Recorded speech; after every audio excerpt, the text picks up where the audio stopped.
morning, everybody. This is Tony with Rebel Financial here for our weekly broadcast, and I'm with Tina and I'm with Scott from BScotti, and we're going to talk about their homegrown business, which is making biscotti. So they're both joining us here today because you both kind of got a little bit of different perspective on this, right? Yeah. So, with us here, we're sweet tooth, so biscotti, which has become more sweet, right, as it's progressed. So really, what we do and why it's interesting is, and what you said to me just piqued my interest, because we're financial planners, right? You had a good plan in place, and then you kind of transitioned into this, and now it's a fun business. So, let's talk about, one of you want to answer to start. How did you get started on this? I'm Italian, and I watched my grandmother bake all the time and cook, and so that's always been an interest of mine, cooking and baking and trying to keep up with that Italian heritage. So But without the recipes. without the recipes, right. because being an Italian cook, she didn't really have anything written down, and so you had to kind of be with her to watch her and write things down, and it's a little bit of this and a little bit of that and whatever. The so writing was allowed, though.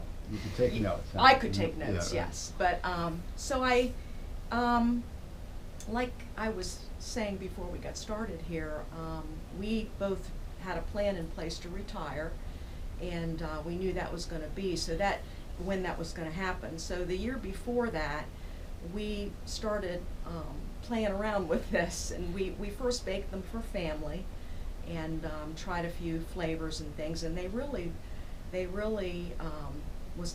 were a hit, and everybody loved them, and they're like, these are not really typical biscotti. They have a lot of flavor.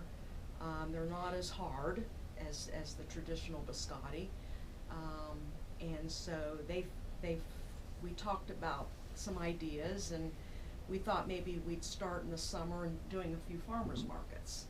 So that's kind of how we got started, just kind of by accident, baking for fun, baking for the family for Christmas or whatever, Right. and that's how it started. And we should tell people, traditionally biscotti is not necessarily flavorful. It was meant for people to be able to travel periods, right? That's true. And then as we know now, also you could, that's why wine was incorporated, right, to make it a little softer. Exactly, to make it in Italy that's how they used to eat those. They were it's a dunker. It's a cookie that you would basically dunk in coffee or wine, and that's how it traditionally was. People left them out on the counter. I mean, that's basically how they were. The harder they were, the better. Right, and I don't want to discourage people from drinking wine with your biscotti. No. It's just not as necessary. We still have people that do that. Right? No. Well, mine is with tea usually. Tea, tea, coffee. But I did have yours, in the past. I've ordered them for my wife, who loved them, and I loved them. I'm a sweet tooth, but yes, they are very good. So we're going to come over to the website later just to go over the flavors and how how easy you all make it for people to order them, and how good they taste. Yeah, so, sure. In the cooking, as we talked about, all that is still done at home. Yes, I do it out of my home. I have a fairly large, modern kitchen, and I have a double oven, so that's basically where I do everything, in that kitchen. Did you get that double oven for this? Or no, I had that before I got started. You cook? Oh yeah, I've always cooked a lot. Yeah. Okay, So that still works for us, and I'm able to do that pretty well. I have some good space and to work with. And okay. Are you ever cramped with time? I mean, because obviously they're not, I am cramped. I'm just, I'm the sole baker. We don't really employ anyone, and so there's a time limit. I can only bake so many a day, and that's kind of what I do. I mean, are they because I thought the word biscotti somehow arrived from cooking twice. Yes, biscotti means a twice baked cookie. Okay. Yes. And so that's right. So Scott, are you the deliverer then? Is that? Well, I am the packager. Okay. She handles, as she said, she handles all the baking.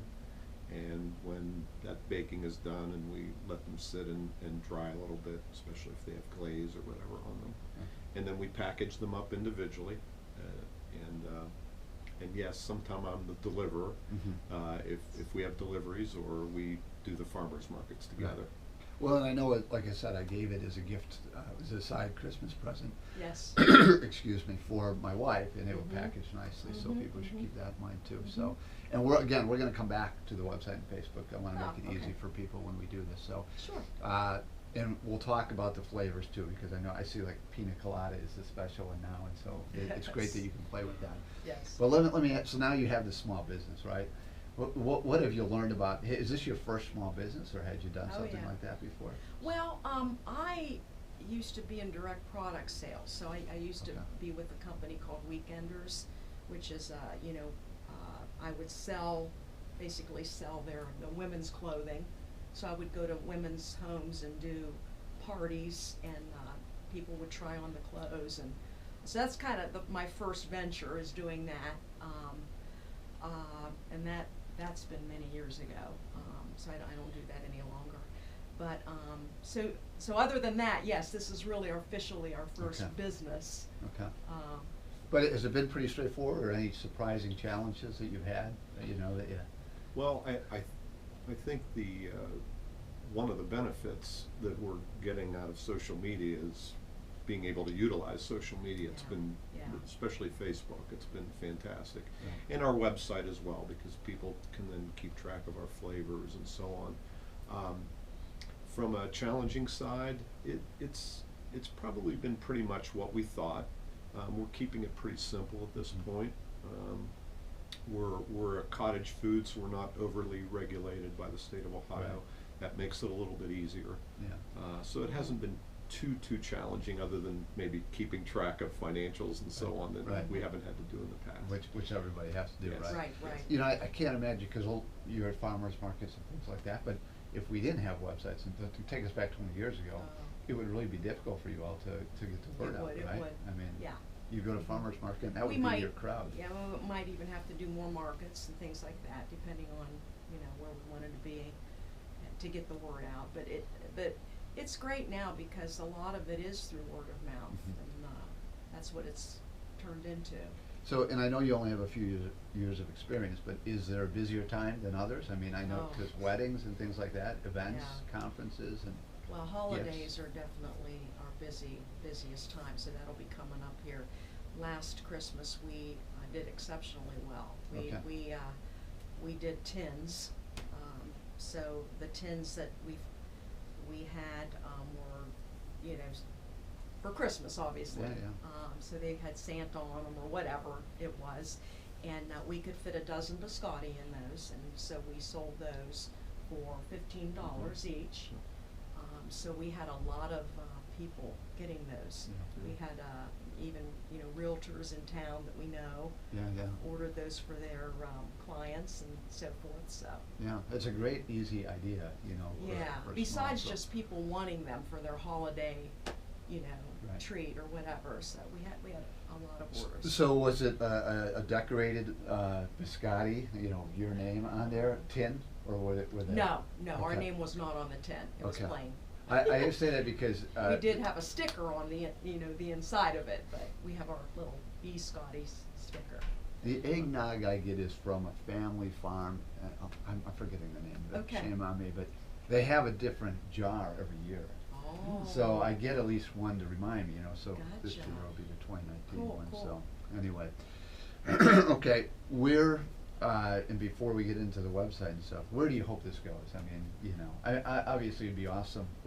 Is that what you want? Maybe someday you just keep going nuts Well, and I somebody. mean, I think we both would like it to evolve into, the point where maybe we wouldn't have to do as many markets and things, because it is, it's hard work to do Yeah. a market. You've got to lug all your tent and your Mhm. tables and everything there.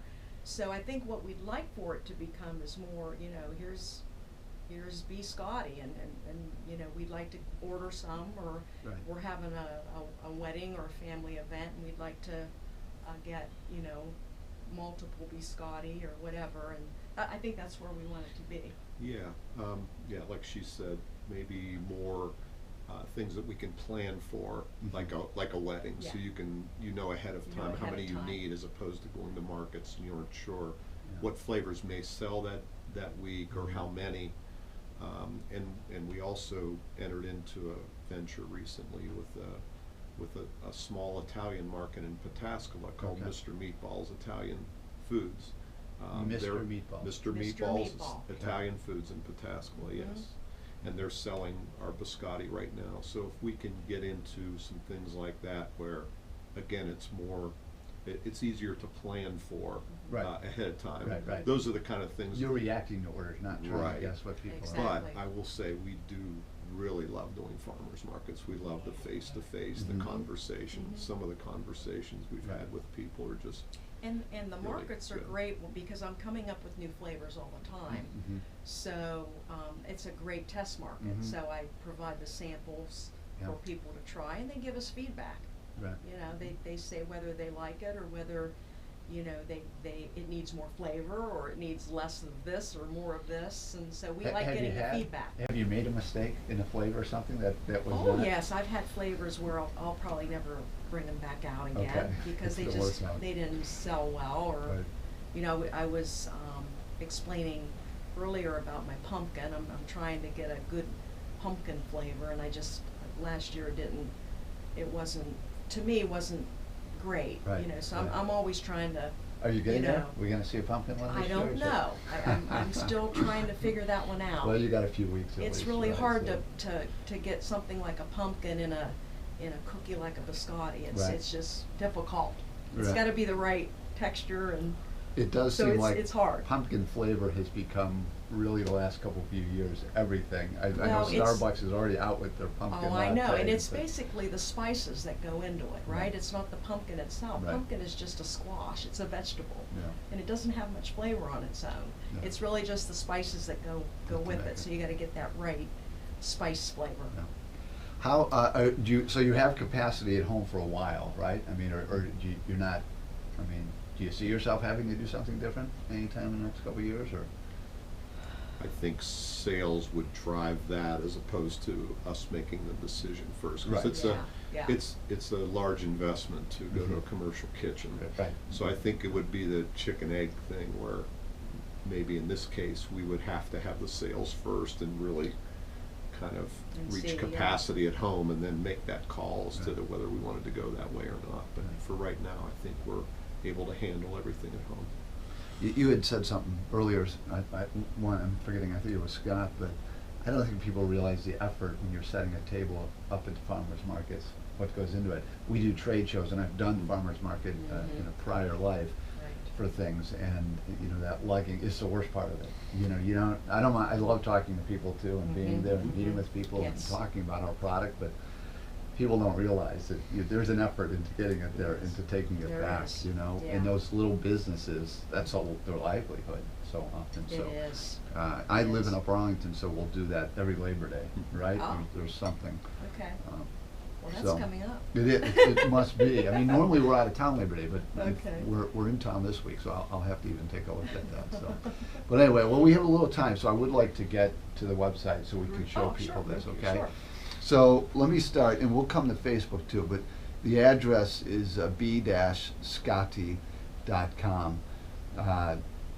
Is the name, you just spelled it this way to have fun, right? I mean, that's not your Scott, right? It's No. not, okay. It's, obviously, it's, Well, yeah, I mean, his name is Scott, and our last name is Banaski with a B, so Mhm. we just kind of came up with a clever yeah. name for Well, it's the awesome. company, I mean, so. it's an People awesome. love it. Yeah, yeah. But my name is obviously not Italian, so. Right, Banaski. I saw that. So, your website, I think, is just, it's great because you can get easily where you want to go, and it's really pretty straightforward. So you'd see up here, you're starting with what's coming up, and they'll be in Canal Winchester on the Mhm. 8th. So Right. tomorrow's the 1st, so that's a Saturday after this one. Yes. And is there always a flavor of the month then, I take it? Yes. Okay, Yes. cool, okay. We started doing that when, I think it was this this year, I think. yes, Yeah, probably in so it's always spring. something different, Okay. yeah. And then simply about us, our biscottis, and then how to order. So Mhm. Yes. we've covered the about us, but there's a nice picture of you all. Is that your home? That is where my you're- home, the- yes. The office That's and my and kitchen. everything? That's my So, kitchen. But to look at the biscotti flavors, Mhm. you just click on that and you could see you know, all the ones for August. I guess you'll be updating this soon, transitioning We into will September, soon, huh? yes. So you just click one of those pictures and it should bring up a. Let me go to my favorite. Okay. What would be my favorite one? Now, you know what? I saw the butter pecan. I haven't Okay. had that one, so let's try this one. Yeah, so Yeah. now you can see it a little bit bigger, and Yeah. you can scroll left and right Okay. through all the Yeah. flavors that way. That gives you Okay. a little bit better I picture of gotcha. things with the description. Chocolate chip, cookies and cream. So that's great. And some of these, you know, it's been a little bit since I've ordered these. So do some of the flavor of the months then become permanent? Is that, if they're successful enough, is that, Mhm. you know, that's just Yes. how it transitions? Now the pina colada, for example, that's more of a, we think that's more of a summery flavor. So we'll probably retire that for a mhm. little while, probably bring it back out next summer because it was very popular. Yeah, So, okay. now one of the what I was talking about is the perfecting the flavors a little bit. Take the butter pecan, for example. The butter pecan is new this year. I was making butter pecan all along. Mhm. However, I wasn't satisfied with it. Okay. It wasn't coming the way I'd like it to be. And so this is a new version of my butter pecan. Okay. So that's kind of what I do sometimes with some of them. If they're not coming out well, whatever, not selling well enough, I'll upgrade it a little bit. Okay. So do you know, I have a sweet tooth, and I'm really a bad judge because I'm so indiscriminate about anything that has any sugar in it. You know, I'll like it. So, and it's good to have people, I think, that are more Yes, discriminate, yeah. and yet they have different tastes, so you don't always know whether it really is good or not. That So, Buckeye flavor, Mhm. I mean, people come up and usually we'll sell out of this at Yeah. every market. yeah. And customers will come up and say, "You have no Buckeye." Sorry, we just sold out. Right. You know, so so certain people like certain flavors, Right. and they'll just want that flavor. Yeah. So No. it's really funny. That's awesome. So the Yeah. pina colada, we're almost done, so you gotta get your We're orders almost in, done. for the That's month it. over. So, do we know what's coming for September? Flavor of the month? Yes, it will be apple. Okay. Apple spice. That's a good one for the fall. Yeah, so that will be up there. I think he'll update that. We Tonight we normally update the website on the first of every On the month. first, so We'll tomorrow. announce our new flavor of the month. Yeah. And then, as she said, we also seasonally retire a couple of flavors as we add a couple Yeah. of flavors. so- Okay. So this is a good way to just simply place your order right here. It's nice and easy. Yeah. So, but they're very accessible too. So you'll see a phone number. We'll be putting this up on the screen for people to see. Mhm. So lastly, in a couple minutes here, another great way to track is Facebook, right? I mean, because you post periodically with the new flavors and Do. things like that. So this is Yes. a good way for people to keep up with them. Now, a little bit about the flavor of the month that I wanted to add. Okay. Usually, they are $1 a piece. So the flavor of the month, you can get a dozen of that flavor of the month for $10. Okay. So that's the So special. whenever you do that? Yeah. So the flavor of the month is whatever that flavor of the month is, you can Okay. get a dozen for $10. Okay, excellent. And we deliver in Central And we Ohio deliver for free. for free. That's right, Yeah. that's the big one. That's how, you know, so we initially, Mascot was a chamber outing, and then Yes. at Christmas time, you brought those over for me, so. We also have, we're excited too, because we also have new packaging. We've been using a plastic clear flat container. And we decided to go to handled craft paper bags. Okay. And so that helps a little bit with the planet and being environmentally sound. Right, no, So that's- so we're excited about that because we have 2 different sizes, so they're great. And people can carry them around much easier than the Right. flat container. No, that's great, but I also like the tin ideas at the holiday. The tin, The yeah, tin, is a very good idea. Yeah. That'd be cool, so, well, listen, thank you, this has been nice. So go to their Facebook page, and to stay informed of what they're doing, you know, go there and like it, and so you'll get the information then you need from them on a regular basis. So, and next week, we're gonna stick with our sweet tooth theme. Linda Kick is coming in from our cupcakery in Dublin, so join us then. Tina, Scott, thank you, and best of luck Thank to you you. as you continue growing Thank you this. very All right, much. thanks, and have a great week. We'll see you next week.